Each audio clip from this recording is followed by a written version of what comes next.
As we spend more and more time with our camera, taking more and more pictures and photographs, we need a way to quickly see them all, to be able to assess them as well as organise them before deciding which ones we want to open up in Photoshop. Now, using the File and the Open command is fine, but if we plan to work with a lot of images, it can be very, very tedious. I can open images one by one, but I don't have access easily to a lot of information about the images, or any ability to catalogue or find an image. Now, fortunately, Photoshop comes with a program called Bridge, which is for short called a DAM, and for long it's called a Digital Asset Manager.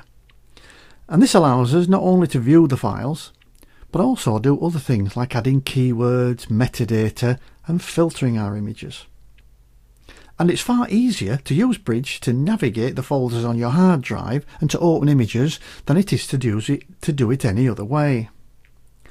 Now, to open Bridge, I can use the File menu, which is going to be File and Browsing Bridge, or we can use the keyboard shortcut of Alt, Control and O. Now, this will bring up Bridge in its default view like this. Now, let's have a quick look at the structure. Now, at the top here, we've got the menu bar. Underneath that, to the left, we've got some presets, so we can access things like the photo downloader, and we can go to Adobe Camera Raw. Over on the right here, we've got some workspaces, which we'll be looking at in more detail in a second. Now, underneath this, we've got the breadcrumb trail, which is where we can navigate right down to the folder that these images are in. And over to the right, we've got some sorting options. Now, the main panel itself is divided into 3 sections by these 2 vertical bars. And we can change the percentage of which of these bars occupies more space by dragging on this little symbol here, this little like an equals sign. And the same on this side.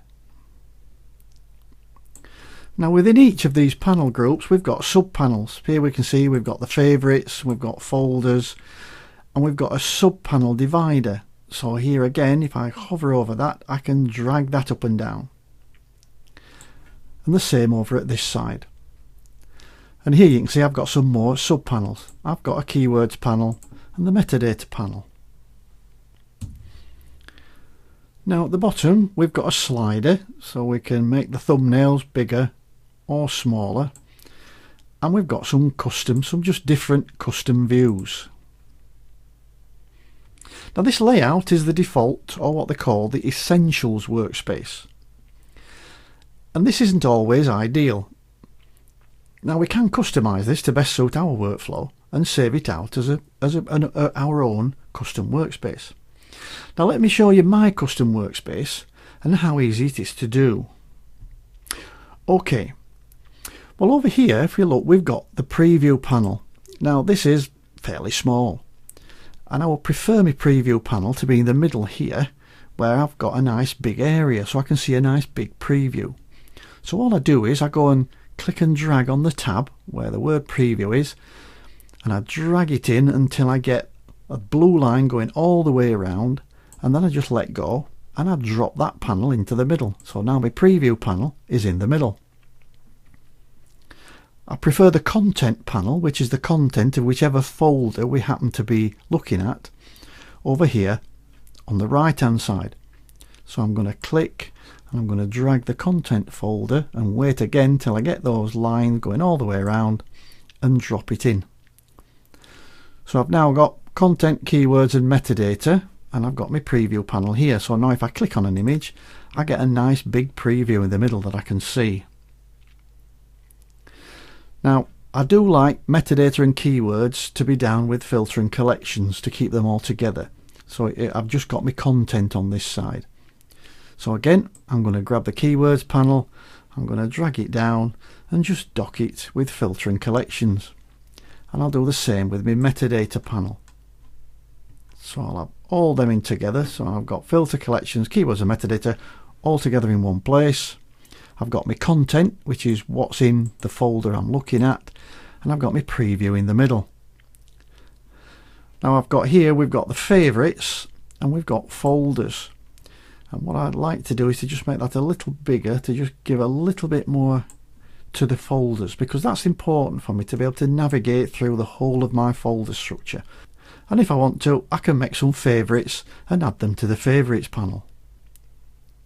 Now, to be honest, the favourites panel I don't use a lot, so you can actually switch panels off if you don't use them. Now, all the panels are available in the window menu, so anything that's got a tick next to it means the panel is visible. Well, if I don't want the favourites panel, I'm just going to click on that, and that will take the favourites panel away. If I want it back, I can just go back to window and put a tick back in the favourites panel. Right, now I've done all that, I've got the workspace that I want to work with. I can now save it out.